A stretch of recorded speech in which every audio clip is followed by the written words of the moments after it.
Deep in El Salvador lies CECOT, the largest and most secure prison in the world. But calling it just a prison doesn't do it justice. This place is a fortress, a black hole for humanity. Once someone steps through its gates, there's no coming out. Ever. CECOT was built to house the worst of the worst. Gang leaders, killers, men so dangerous they don't just break laws, they rewrite them. These aren't ordinary criminals. These are members of ruthless gangs like MS-13, people who don't flinch at taking 50 lives, maybe more. Psychopaths, sociopaths, monsters, not men. This isn't a place for rehabilitation. It's a place designed to erase any trace of freedom. The entire facility screams inescapable. High walls, razor wire, electric fences humming with 15,000 volts, and armed guards everywhere. It's less of a prison and more of a one-way ticket to oblivion. The level of security is insane. Before entering the prison, all communication within a 2-kilometer radius is cut off using signal jammers. Over 600 soldiers patrol the perimeter to keep things secure.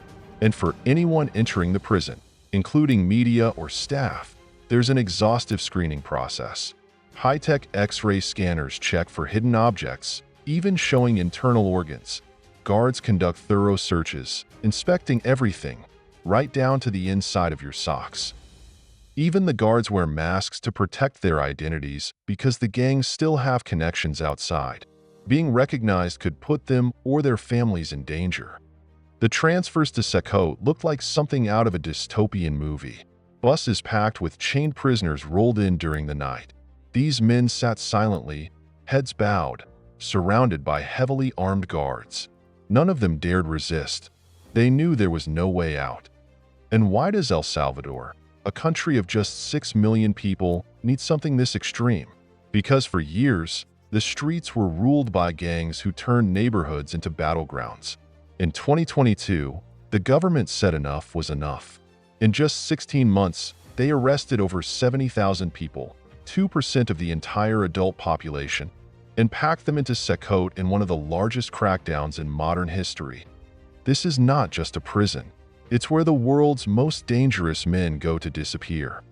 Before you even get close to where the inmates are housed at CECOT, there's a stop you can't miss, the armory.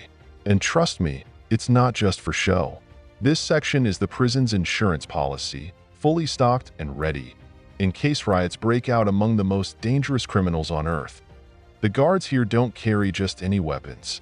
They're armed with T-65 rifles, similar to the M16, for precision in larger spaces. For tight corners, they switch to compact 6-hour rifles, and if things really go sideways, there are 12-gauge shotguns ready for action. Chains and cuffs of all kinds are used whenever inmates are moved, minimizing any chance of harm to the officers. And just so you know, these aren't just rowdy prisoners. They're the absolute worst of the worst from criminal organizations where violence is second nature. But here's the thing. No one's ever escaped. Not once. The layers of security are simply impenetrable. Even imagining an inmate getting out sounds like a joke. This isn't just a prison. It's a fortress designed to bury the most dangerous people alive, ensuring the country stays safe from their terror forever. CECOT isn't just a prison. It's practically its own city, built in the middle of nowhere with independent infrastructure to ensure no one, and I mean no one, can interfere. They've thought of everything. An electrical grid and sewage system designed to operate for a week even if power or water is cut off from the outside. This place was built for complete isolation. Stepping into one of the modules is like entering a different world, and not one you'd want to stay in. Each module holds over 2,500 inmates, stacked like sardines, all dressed identically in white shirts, shorts, and slippers. No personal belongings. No individuality. Just a sea of dangerous men. And when I say dangerous, I don't mean petty thieves or con artists. These are men responsible for the deaths of hundreds of innocent people. Most notorious criminals around the world might be tied to 20 or 30 victims. Here, some of these guys make those numbers look like child's play. Psychopaths in their early 20s, hardened beyond belief, with eyes that lock onto anyone stepping into their space. Every single one of them watches your every move, sizing you up like wolves behind a cage. Visiting is not allowed, but some media are allowed with permission from very high authority to visit to show the world what it is like in here. But even for them, they are not allowed to ask the inmates anything. Communication is strictly off limits. Guards are ready to shut that down in a heartbeat. If an inmate so much as tries to talk, they face immediate punishment. Control here is absolute. Every step, every breath is monitored. It's tense, chaotic, yet eerily organized, a kind of controlled madness. In this facility, the rules are brutal, the space is suffocating, and the days stretch on endlessly in monotony. The modules consist of 32 cells each, holding 80 prisoners per cell on average, though some cells cram in as many as 150. Forget personal space. Each prisoner has just half a square meter to exist. And it's not just the overcrowding. There's no ventilation, no sunlight, no chance to step into a courtyard or feel fresh air. This isn't just incarceration. It's the end of the world for anyone sent here. The cells themselves are bleak. Prisoners sleep on four-tiered metal bunks, tightly stacked like storage racks in a warehouse. No mattresses, no pillows, just a thin white sheet and the uniform on their back. Their lives revolve around that cramped space, with no escape, no privacy, and no reprieve. In one corner of the cell, there's a single basin and 2 toilets shared by all 80 inmates, the same space used for washing, with a bucket for scooping water from a single blue barrel. Showers? They use plastic dippers. The lack of running water only adds to the humiliation, stripping these men of any last shred of dignity. Every 2 weeks, personnel shave the inmates' heads and beards to maintain hygiene. And, perhaps more critically, to ensure nothing is hidden. No sharp objects, no contraband. Even their appearance is controlled to the most minute detail. But it's their eyes that tell the real story. Behind those cold, blank stares is an emptiness, a resignation to a life that will never change. These men aren't just prisoners. They've been stripped of everything that makes them human. Day after day, they sit in their bunk beds, robotic and detached. In a place where time has no meaning and freedom is a long-forgotten dream. This is life in CECOT, or perhaps this is the absence of life altogether. Take off your shirts and line up. The order echoes through the air, and without hesitation, the inmates obey. Their bare torsos reveal a tapestry of inked nightmares, stories of violence, power, and unbreakable loyalty. These men were once the kings of the streets, the enforcers of MS-13 and Barrio 18, 2 of the most feared criminal organizations in the world. Together, they ruled El Salvador with blood and terror, extorting businesses, ordering executions, and turning neighborhoods into war zones. Out there, crossing into enemy territory was a death sentence.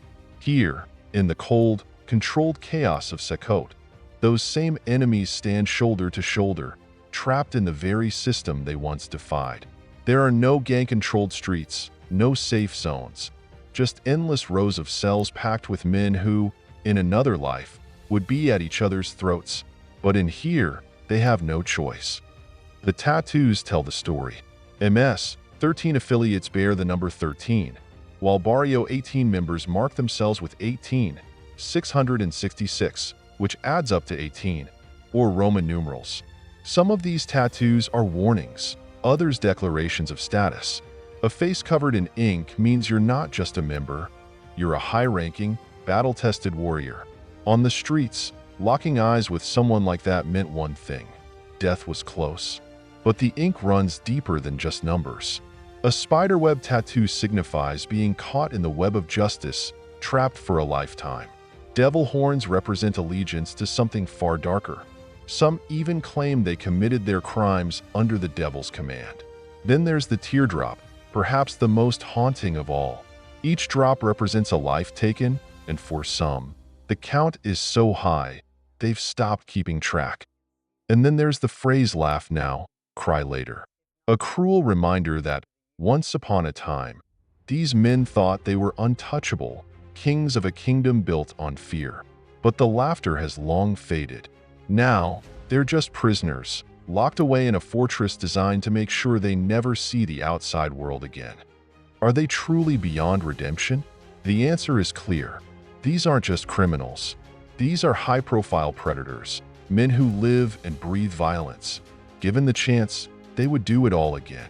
That's why they're here. Above the cells, an elevated catwalk runs the length of the prison, where guards move like shadows, watching every movement below.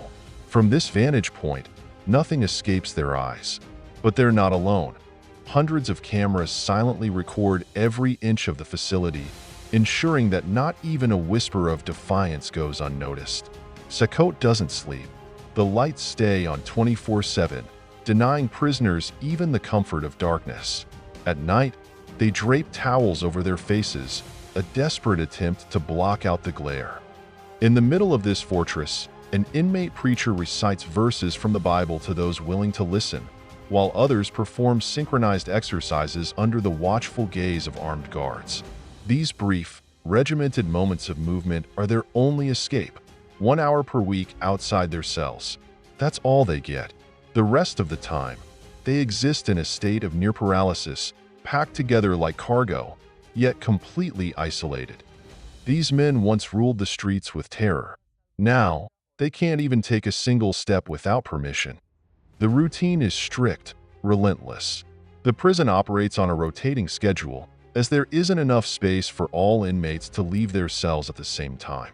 Yet, even behind bars, the gangs try to maintain their grip on the outside world.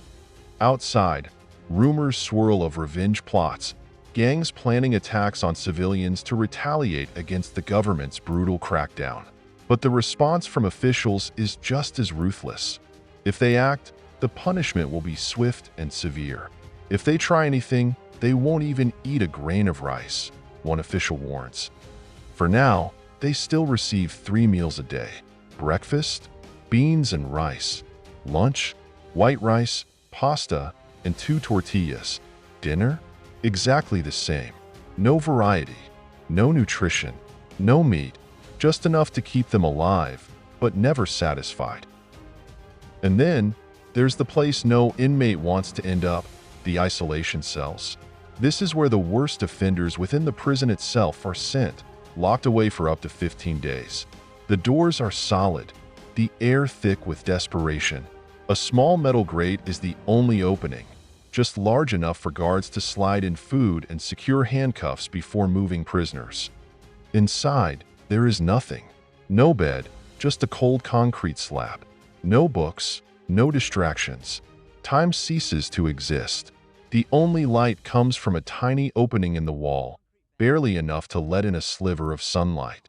The same place they drink from is where they relieve themselves, the stench a constant reminder of their dehumanization.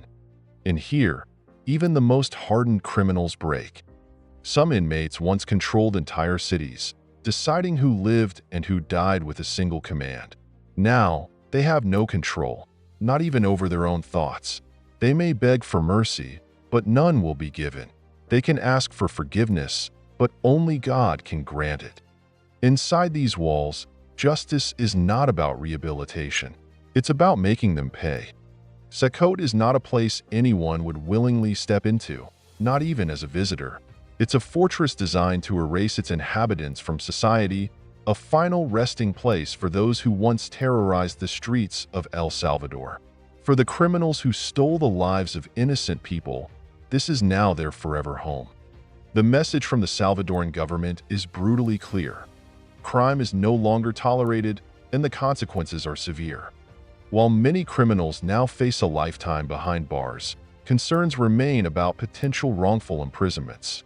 The question lingers: has true justice been served, or is this just a temporary illusion of peace?